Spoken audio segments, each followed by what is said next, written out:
बार फिर से स्वागत है आपका हमारे रोजगार फॉर फ्यूचर चैनल में।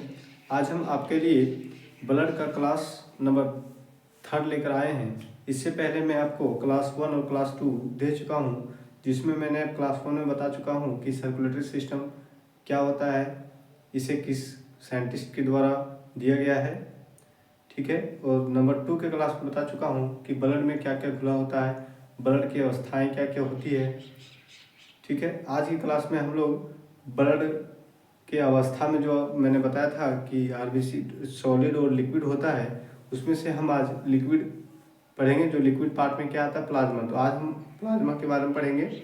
इसके नेक्स्ट क्लास में हम आपको आरबीसी, डब्ल्यूबीसी और प्लेटलेट्स के बारे में बताएंगे।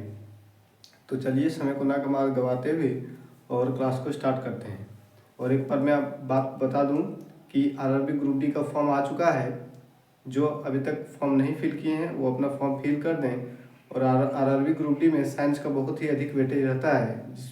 और साइंस के में ऐसा ग्रुप डी में साइंस इस प्रकार से ऊंचे लेवल का पूछा जाता है, जो कि आप अंदर में डीप से पढ़ेंगे तभी आपको समझ में आएगा। तो चलिए हम आपको पूरा अंदर में जहाँ तक साइंस उठा सकता है ग्रुप डी के पेपर में, उस लेवल का मैं आपको पढ़ाने का प्रयास करूँगा। इससे बाहर आप कभी भी आपका सवाल नहीं पूछा जाएगा, तो आप इसे ध्यान से ज़रूर पढ़ें। तो चलिए अब हम समय को ना गवाते हुए क्लास को स्टार्ट करते हैं। तो आज कौन सा क्लास है?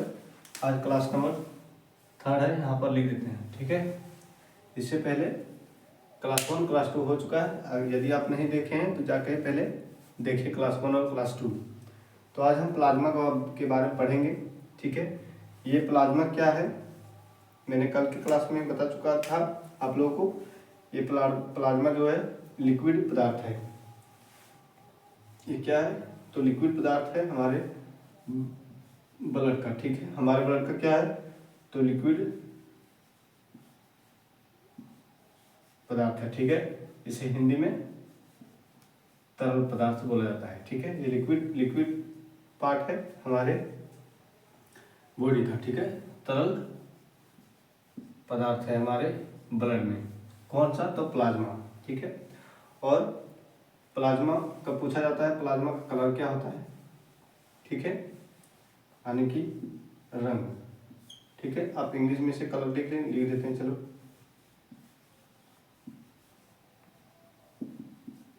प्लाज्मा का कलर क्या होता है? तो पील येलो, यानी हल्का जो होता है पीला रंग का होता है, हल्का पीला, ठीक है।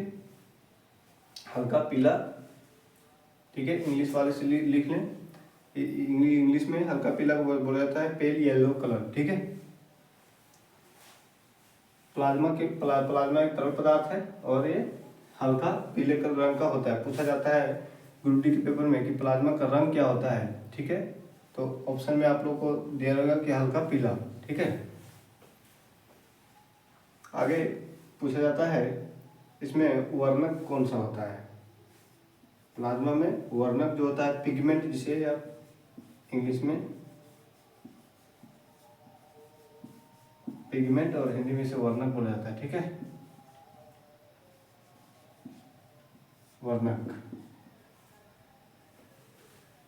वर्णक और इसमें वर्णक कौन होता है?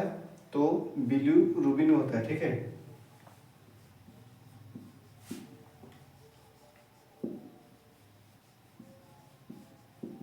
बिलिरुबिन, और इंग्लिश में भी इसे बिलिरुबिन बोला जाता है, ठीक है। बिलिरुबिन,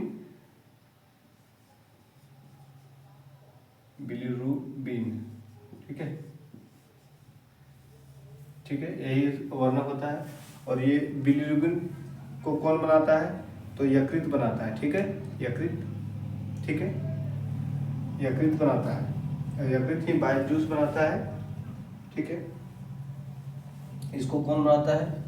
तो लीवर, जिसे आप इंग्लिश में बोलते हैं और हिंदी में यकृत, ठीक है। यकृत यही बनाता है। ये बाइल जूस से बनता है, ठीक है। सबसे पहले ये क्या बनाता है? बाइल जूस, और बाइल जूस के बाद बिलिरुबिन बनाता है, ठीक है। यही ये जो लीवर है, यही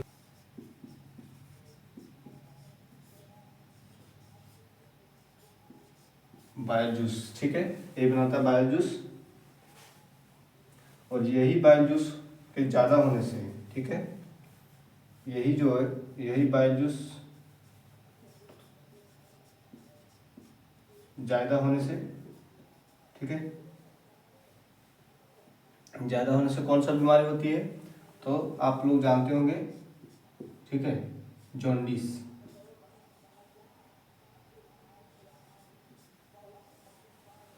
यही बाइल जूस के अधिक होने से जॉन्डिस का बीमारी होता है मनुष्यों में, ठीक है।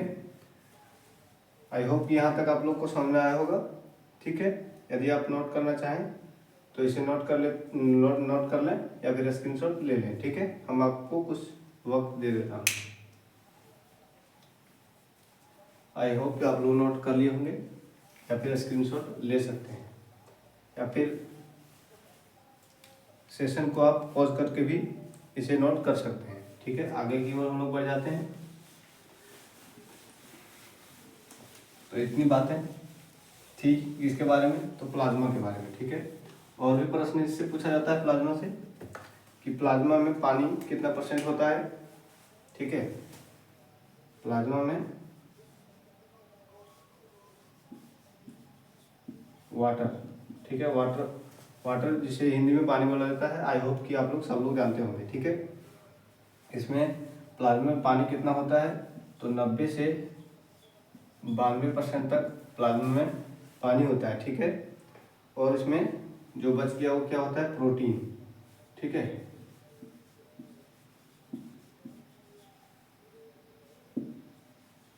प्रोटीन्स कितना बच गया, 8 से 10%। 8 से 10% क्या होता है, तो प्रोटीन्स होता है, ठीक है। और इसमें आयंस और ग्लूकोज भी होता है, ठीक है।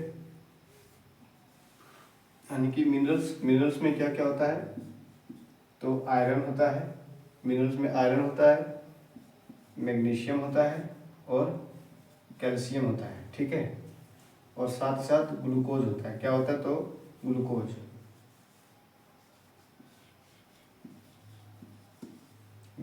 ठीक है। प्लाज्मा में क्या क्या होता है, पानी 90 से 92% तक होता है। प्रोटीन में क्या होता है, प्रोटीन कितना % होता है, 8 से 10% होता है प्लाज्मा में। और आयंस यानी कि खनिज तत्व, आयरन होता है, मैग्नीशियम होता है, कैल्शियम होता है, ग्लूकोज होता है, ठीक है। इतना चीज़ प्लाज्मा में होता है। अब आगे और पूछा जाता है अधिक सबसे महत्वपूर्ण है कि प्लाज्मा में प्रोटीन कौन कौन सा होता है, ठीक है। ये जो प्रोटीन 8 से 10% है, यही पूछा जाता है कि प्लाज्मा के अंदर प्रोटीन कौन कौन सा होता है। और उसके अंदर भी पूछा जाता है कि इनमें से कौन सा प्रोटीन रक्त के थक्का जमाने में काम आता है, यानी कि ब्लड क्लॉटिंग, ठीक है। जो हमारे कहीं पे शरीर में कट लग जाती है तो ब्लड बाहर और निकलती है, तो उसे रोकने का काम कौन करता है, ठीक है। आप लोग देखे होंगे जब भी कहीं पर शरीर में कट लगता है तो ब्लड निकलता है, और कुछ देर निकलने के बाद ब्लड का थोड़ा सा लेयर जम जाता है, उसी को बोला जाता है ब्लड का थक्का जमना, ठीक है। और वही थक्का जमने के कारण से ब्लड बाहर की ओर नहीं निकलती, ठीक है। तो आप लोग के माइंड में ये भी सवाल आता होगा कि हमारे शरीर से जब ब्लड बाहर की ओर निकलती है तो थक्का जम जाता है, ठीक है, लेकिन जब शरीर के अंदर होता है तो क्यों नहीं जमता, तो हिपैरिन के कारण से नहीं जमता है। हम आगे आपको बताएंगे, ठीक है। आगे की क्लास में हम बताएंगे क्यों नहीं जमता है अंदर की ओर। आई होप कि यहाँ तक आप लोग नोट कर लिए होंगे। अब हम देखते हैं प्लाज्मा के अंदर प्रोटीन कौन कौन से होता है, ठीक है।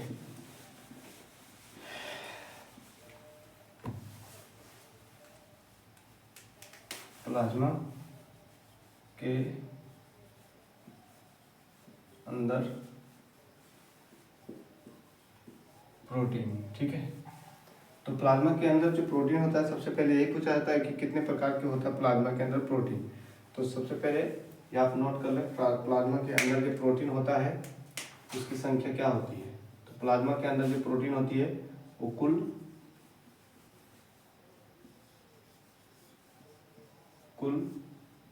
5 होता है, ठीक है। कुल 5 होता है प्लाज्मा के अंदर प्रोटीन।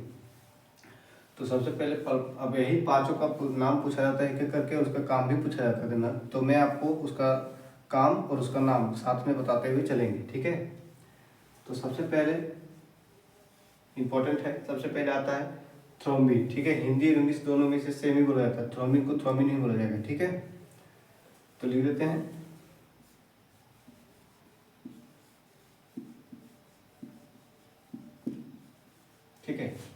थ्रोम्बिन, ठीक है, थ्रोम्बिन, और हिंदी में भी इसे थ्रोम्बिन ही बोला जाता है, ठीक है। नंबर वन हो गया, ठीक है, और नंबर टू थ्रोम्बिन हो गया, नंबर टू है फाइब्रिजिन, ठीक है। इसे भी हिंदी और इंग्लिश दोनों में फाइब्रिजिन ही बोला जाता है।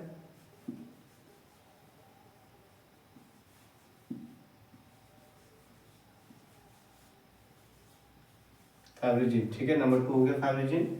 और नंबर थर्ड जो हो गया, नंबर थर्ड में आता है क्या, तो फाइब्रिन, ठीक है।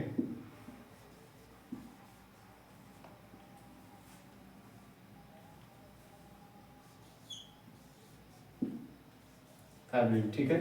इन तीनों का मोस्ट इंपॉर्टेंट काम क्या है हमारे शरीर में, ठीक है।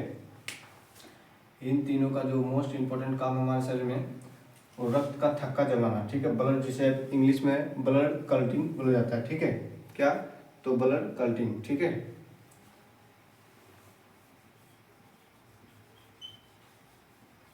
रुधिर का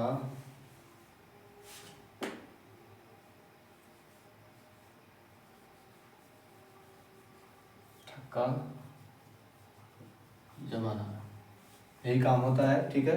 इंग्लिश में लिख देते हैं ब्लड क्लॉटिंग, ठीक है।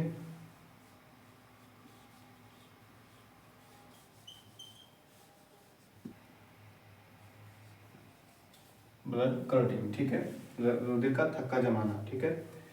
इन तीनों का काम क्या होता है, थ्रोम्बिन, फाइब्रिजिन और फाइब्रिन, इन तीनों का काम होता है रुधिर का थक्का जमाना, इंग्लिश में ब्लड क्लॉटिंग। पूछा जाता है कि प्लाज्मा के अंदर जो होता है कौन सा प्रोटीन क्लोटिंग, तो कौन सा करता है, तो थ्रोम्बिन होगा, फाइब्रिजिन होगा और फाइब्रिन होगा। ऑप्शन में तीनों में से कोई एक ऑप्शन होगा। यदि यदि इन तीनों में से तीनों का तीनों ऑप्शन में अगर दिखाई दे, ऐसा हो सकता है, ठीक है। जब तीनों का तीनों दिखाई दे तो आप आंसर लगाएंगे किसको, तो आप लगाएंगे आंसर फाइब्रिजिन को, ठीक है। अगर तीनों ऑप्शन में दिखे तो सबसे अधिक यही ब्लड क्लॉटिंग काम कार्य करता है। यदि ये ना रहे तो ब्लड का क्लॉट होना बहुत ही मुश्किल हो जाएगा, ठीक है। तो यही आप टिक लगाएंगे जब तीनों ऑप्शन में दिया रहेगा, ठीक है।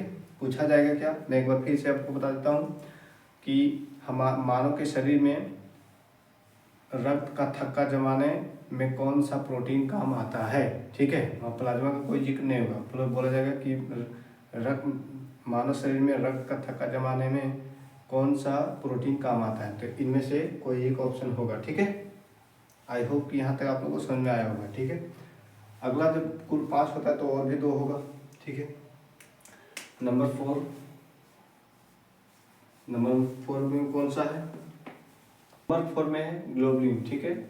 और ये नंबर 4 में जो ग्लोबुलिन है इसका काम क्या है, ठीक है। तो इसका काम क्या है, इसका काम है एंटीबॉडीज बनाना, ठीक है, और इम्यून सिस्टम को बढ़ाना, ठीक है, इम्यून सिस्टम को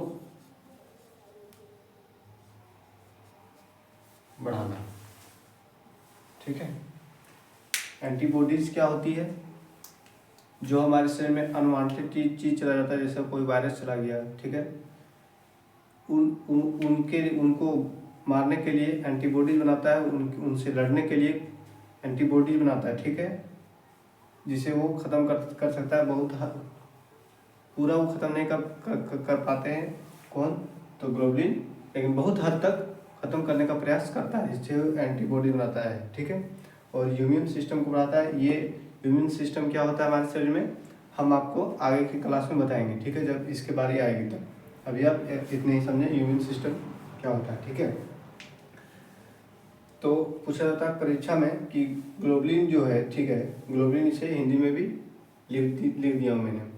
ग्लोबुलिन का काम क्या होता है मानव शरीर में, ठीक है, ये प्रश्न पूछा जाता है। तो क्या होता है, एंटीबॉडी बनाना और इम्यून सिस्टम को बढ़ाना, ठीक है। यहाँ तक हो गया नंबर 4। अब नंबर 5 कहाँ लिखते हैं, चलिए नंबर 5 को आप यहाँ देख लेंगे, ठीक है। नंबर 5 में है एल्ब्यूमिन, ठीक है, इसे हिंदी और इंग्लिश दोनों में यही बोला जाता है, ठीक है।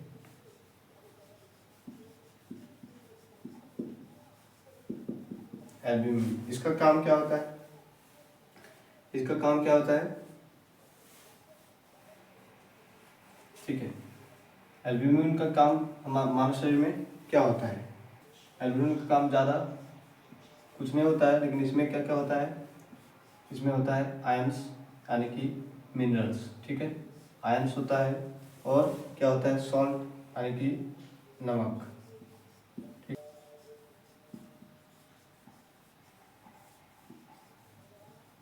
ठीक है, इसमें होता है एल्ब्यूमिन में। ठीक है, आई होप कि यहाँ तक आप लोगों को समझ में आया होगा। मैंने आपको क्या क्या बताया कि प्लाज्मा के अंदर प्रोटीन जो होता है कितने प्रकार के होता है? तो 5 प्रकार का होता है। 5 प्रकार के कौन कौन से होते हैं, उसका कार्य क्या क्या होता है? ठीक है, तो पहला थ्रोम्बिन, फाइब्रिजिन और फाइब्रिन, इन तीनों का काम क्या होता है? तो रुधिर का थक्का जमाना, ब्लड क्लोटिंग करवाना। ठीक है, जिसमें से ब्लड क्लोटिंग सबसे अधिक फाइब्रिजिन करवाता है। ठीक है, अगला है नंबर 4 में ग्लोबुलिन। ग्लोबुलिन का काम क्या है? एंटीबॉडीज बनाना और इम्यून सिस्टम को बढ़ाना। ठीक है, अगला है एल्ब्यूमिन। इसका काम कोई खास नहीं, लेकिन इसमें पाया जाता है आयरन, सॉल्ट और खनिज तत्व। ठीक है, आई होप कि यहाँ तक आप लोग को समझ में आया होगा। अब यहाँ तक हो गया प्लाज्मा। ठीक है, अब हम नेक्स्ट क्लास में ब्लड सेल पढ़ेंगे। ठीक है, ब्लड सेल या फिर कि उसमें क्या क्या क्या पढ़ेंगे? WBC, RBC और प्लेटलेट्स, इन तीनों के बारे में हम नेक्स्ट क्लास में पढ़ेंगे। आज हम प्लाज्मा यहीं तक रखते हैं, प्लाज्मा तक ही रखते हैं, ताकि क्लास अधिक समय ना हो जाए क्लास में। ठीक है, इतने ही आज के लिए रखते हैं। और आप जरूर ध्यान दें कि ग्रुप डी का यदि आप फॉर्म नहीं बने तो उसको फिल कर दें और क्लास लेते रहें। ठीक है, अभी आप मान लें कि 6 मंथ आपको ग्रुप डी की तैयारी के लिए समय मिलेगा, इसलिए आप बहुत जी जान से लग जाएं। यदि मेरा आप विश्वास कीजिए, जो मैं पढ़ा रहा हूँ इस चैप्टर से, यदि जो जिस चैप्टर को मैं पढ़ा दे रहा हूँ, यदि आप उस चैप्टर को आप यदि ध्यान से पढ़ेंगे तो आपको उस चैप्टर से एक भी प्रश्न छूटेगा नहीं, ये मेरी गारंटी है। लेकिन आपको पूरा ध्यान से पढ़ना है। ठीक है, और यदि आप चाहते हैं कि हम जल्दी पूरा साइंस का सिलेबस ख़त्म करवा दें तो आप कमेंट करें, ताकि हम उसे 20 मिनट से इसमें बढ़ाकर 1 घंटा तक का क्लास ले लें। ठीक है, आज के लिए इतना ही। धन्यवाद आप सभी का।